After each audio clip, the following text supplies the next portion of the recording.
Hello दोस्तों, कहानियों का दौर चैनल में आपका स्वागत है। आज की कहानी है माँ की सीख। तो चलिए कहानी शुरू करते हैं। राजेश माँ की बातें सुनकर आश्चर्य एवं आक्रोश से कह उठा, माँ, कई वर्षों से तुम यहाँ रह रही हो, कभी भी इन चीज़ों की पहले डिमांड नहीं की, परंतु अब जब तुम उम्र के इस पड़ाव पर हो तो इन चीज़ों के लिए लालसा क्यों? कमला जी के पति उच्च पद पर कार्यरत थे। कमला जी के पति का शादी के 10 वर्ष बाद हृदय गति रुकने से देहांत हो गया था। उच्चाधिकारी होने के नाते घर का वातावरण, रहन सहन ऊंचे स्तर का था। कमला जी भी शिक्षित तो थी, परंतु उन्होंने कोई भी नौकरी नहीं की थी। कमला जी का 8 वर्ष का एक बेटा था, राजेश। कमला जी ने अपने बेटे की सुख सुविधाओं के लिए एक प्राइवेट कॉलेज में नौकरी कर ली थी। राजेश की खुशी ही उनकी खुशी थी। एक माँ के फर्ज ही नहीं, बल्कि पिता के फर्ज भी निभाती। राजेश ही उसकी जिंदगी था। बड़े होकर राजेश ने उच्च शिक्षा अर्जित करके सरकारी पद के फर्ज निभा रहा था। कमला जी ने अपने बेटे की शादी धूमधाम से अपनी हैसियत से बढ़कर की थी। राजेश की पत्नी सुंदर व सुशील थी। वह भी सरकारी पद पर कार्यरत थी। लगभग 1 वर्ष के पश्चात कमला जी के आंगन में पोते के आने की खुशी ने खुशियों के बंधनवार सजा दिए। कमला जी की खुशी अंबर को छूने लगी। वह परमात्मा जी का धन्यवाद करती कि उन्हें दूसरा जन्म देखने का अवसर मिला। पोता दादा दादी का दूसरा जन्म होता है। उन्होंने पोते का नाम रवि रखा, जो अपने नाम को सार्थक करता हुआ उनके जीवन में सवेरा ही सवेरा दस्तक दे रहा था। समय हिरनी की भांति कुलाचे भरता हुआ भागता चला जा रहा था। अब कमला जी का पोता 10 वर्ष का हो गया था। वह पोते की प्रत्येक ख्वाहिश पर जान देती। जिस तरह संसार में दादी पोते का स्नेह मोह होता है, उससे भी ज़्यादा घर के प्रत्येक काम में वे सहयोग देती रहती। कमला जी अब नौकरी से रिटायर्ड हो गई। वे वृद्ध होने के बावजूद भी घर बाहर के अनिवार्य कार्यों के लिए हाथ बटाती न थकती। खुशी दिल में हो तो थकावट पंख लगाकर उड़ जाती है। उन्होंने अपनी रिटायरमेंट के अवसर पर मिली समस्त धनराशि राजेश के नाम करवा दी।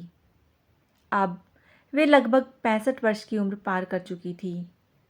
उन्हें कई बीमारियों ने घेर लिया था। ब्लड प्रेशर, शुगर, नज़र का कमज़ोर होना इत्यादि। अब उन्हें चलना भी मुश्किल लगता। बेड चारपाई का आसरा ही उनकी ज़िंदगी बन गया। एक दिन राजेश की पत्नी ने कहा, माँ जी सारा दिन खांसती रहती हैं, कई बीमारियां हैं। रवि उनके साथ ही खेलता रहता है। माँ जी रवि को बार बार चूमती रहती हैं। यह ठीक नहीं है। मेरा इशारा आप समझ ही गए होंगे। हम दोनों जॉब पर चले जाते हैं। रवि स्कूल चला जाता है।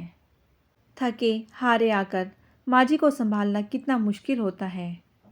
कम से कम मैं तो नहीं संभाल सकती। इंसान के कुछ अपने भी मनोरंजन होते हैं।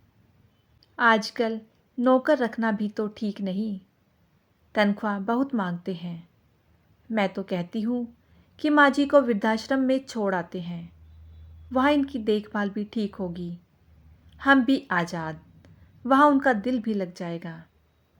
माँ ने अनेक कष्ट झेलकर हमको यहाँ तक पहुँचाया।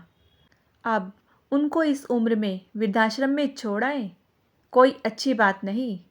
समाज क्या कहेगा, रिश्तेदार क्या कहेंगे। पोते के साथ माँ का बहुत मोह स्नेह है, वह तो उसकी ज़िंदगी है। माँ को आश्रम में भेजना ठीक नहीं। परंतु पत्नी ने इतना मजबूर कर दिया कि राजेश को उसकी बात माननी पड़ी। एक दिन शाम को माँ के पास राजेश बैठा और कहा, माँ एक बात करनी है। हाँ बेटा, क्या बात है? माँ क्या बताऊँ? बताना, खुलकर बात कर। डर डर के बात क्यों कर रहा है? आज तक ऐसी घबराहट में मेरे साथ तूने कभी बात नहीं की। बता क्या बात है? तब तक राजेश की पत्नी भी आ गई। हम चाहते हैं आप वृद्धाश्रम में चले जाएं। वहाँ आपकी देखभाल अच्छी तरह से होगी। खर्च तो हम देंगे ही। घर में आपकी देखभाल अच्छी तरह से नहीं होती, कई कमियां रह जाती हैं। घर में आपकी देखभाल करना मुश्किल होता है। हम चाहते हैं आपको वृद्धाश्रम की अच्छी सुविधाएं मिले। आपका वहाँ दिल भी लगा रहेगा। आपको वहाँ मिलने आते रहेंगे। माँ ने हंसते हुए कहा, अच्छा, मुझे कोई ऐतराज़ नहीं, ठीक है। माँ की डबडबाई आंखों से जैसे धुआं निकल रहा हो। उन्होंने चारों ओर देखा, पुत्र बहू पोते की ओर देखा और नज़रें नीचे करते हुए खून के आंसू कलेजे से बहाती हुई चली गई। शायद अपने पति की याद में, जैसे पति हिम्मत तथा धैर्य की शक्ति दे रहे हों। आज शनिवार है, सोमवार हम आपको आश्रम में छोड़ आएंगे। आपकी तैयारी भी कर देते हैं।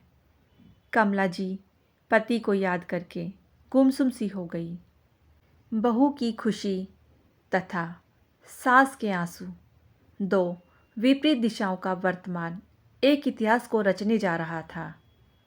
रात भर बिस्तर पर पड़ी कमला जी सोच रही थी कि काश आज पति जिंदा होते तो मेरी ओर कोई आंख उठाकर नहीं देख सकता था। यह घर मेरा होना था, जो आज मेरा नहीं। मेरा तो कुछ भी नहीं है आज यहाँ, वह मन ही मन सोचने लगी।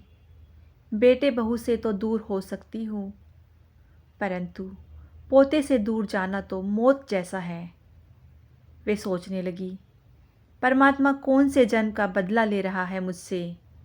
जीते जी सब कुछ खो रहा है।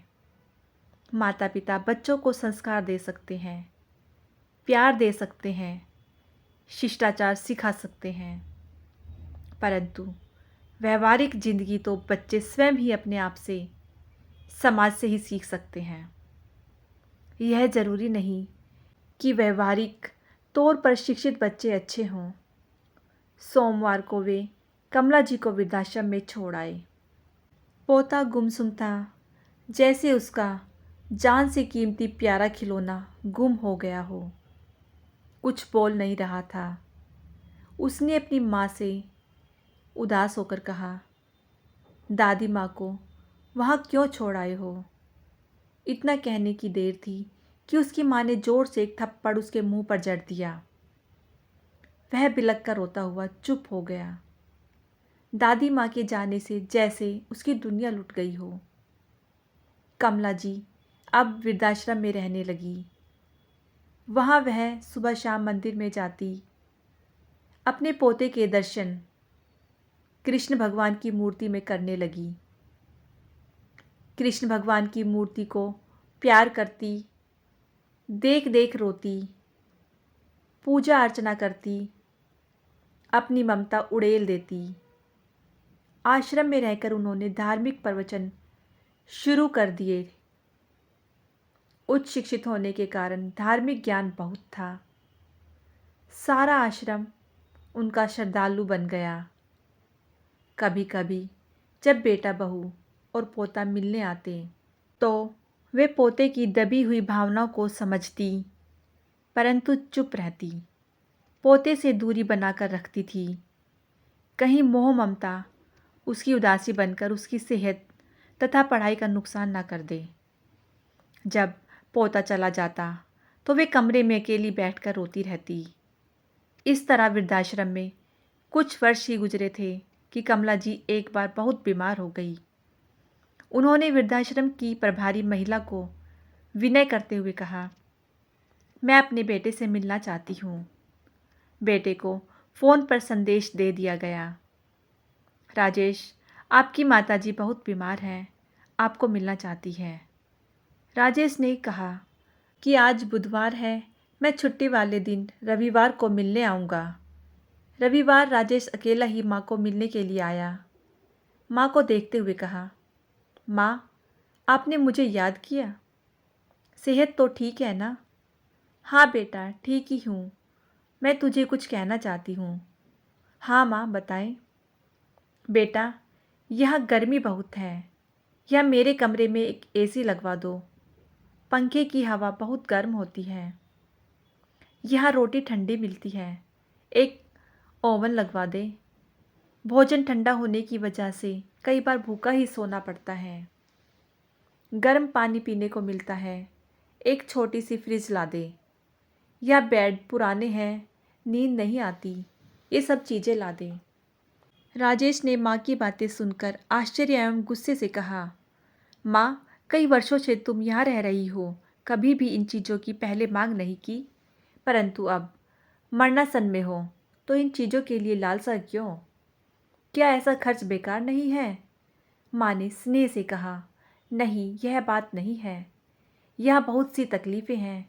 मुझे तेरा ख्याल है बेटा, क्योंकि तेरे बच्चों ने भी कल को तुझे यहाँ छोड़ने आना है।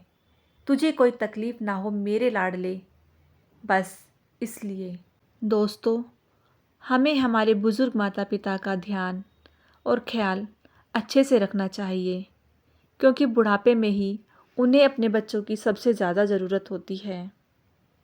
आज जैसा व्यवहार हम अपने माता पिता के साथ करेंगे, कल हमारे बच्चे भी हमारे साथ वैसा ही करेंगे। दोस्तों, आपकी इस कहानी के बारे में क्या राय है, मुझे कमेंट करके ज़रूर बताएं। कहानी पसंद आई हो तो कहानी को लाइक करें, शेयर करें और चैनल को सब्सक्राइब करना बिल्कुल ना भूलें। कहानी सुनने के लिए बहुत बहुत धन्यवाद।